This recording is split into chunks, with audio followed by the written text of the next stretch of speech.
Hello everyone, সবাই কেমন আছো? আমি তো অনেক ভালো আছি। আর সবাইকে জানাই গুড মর্নিং। আমি ঘুম থেকে উঠে বিছানাটা গুছিয়ে নিচ্ছি। আর আজকে ব্লগটা করব আজকে বাড়িতে আমি কি কি করছি সারাদিন, টুকটাক যাই করি সেই কাজগুলো তোমাদের সাথে আমি শেয়ার করব। আমি বেশি কাজ করতে হয় না, ঘরের যা টুকটাক কাজ আছে সেইগুলো আমি করি। মনে করো বিছানা গুছানো, তারপর ঘর ঝাড় দেওয়া, আর মনে করো টুকটাক যাই কাজ আছে সেইগুলোই আমি করি। এই যে আমিও স্নান করে চলে এসেছি, আর আজকে একটু সকাল সকাল স্নান করে নিয়েছি। আমি এখন স্নান করে দোকানে বসে রয়েছি। তো একটু চুলের স্টাইল দেখাচ্ছিলাম তোমাদেরকে। আর আমার সাথে আছে আমার মেজো যা, ও টাটা দিচ্ছে তোমাদেরকে, আর একটু হাসাহাসি করছিলাম আমরা।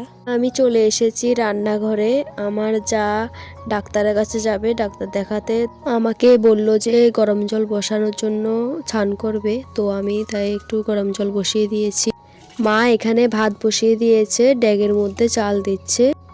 আর মা বলল যে সাজনা পাতার বড়া করবে, তো আমি এখানে একটু হেল্প করে দিচ্ছি, সাজনা পাতাগুলো ডাল থেকে ছিঁড়িয়ে নিচ্ছি।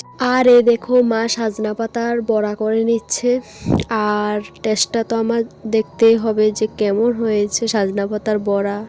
আর আমি গরম গরম একটু টেস্ট করে দেখছি কেমন হয়েছে। না, স্বাদ হয়েছে, অনেক স্বাদ হয়েছে, আর খেতেও অনেক সেরা লাগছে। তো তোমরাও যদি খেতে চাও বাড়িতে তৈরি করে খেতে পারো, সত্যি অনেক সেরা, অনেক অনেক।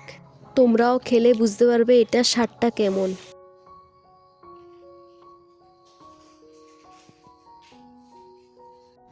আর সন্ধ্যার সময় একটু লিকা চা খেয়ে নিচ্ছি, আমার মেজো যা বানিয়েছে। না, ভালোই হয়েছে, খারাপ হয়নি। আর এখানে মুড়ি চানাচুর নিয়ে নিচ্ছি, মুড়ি চানাচুর খাবো। আর আমার ব্লগটা এখানে শেষ করছি। আমার ব্লগটা ভালো লাগলে লাইক, কমেন্ট, শেয়ার, সাবস্ক্রাইব করে দেবে। টাটা সবাইকে।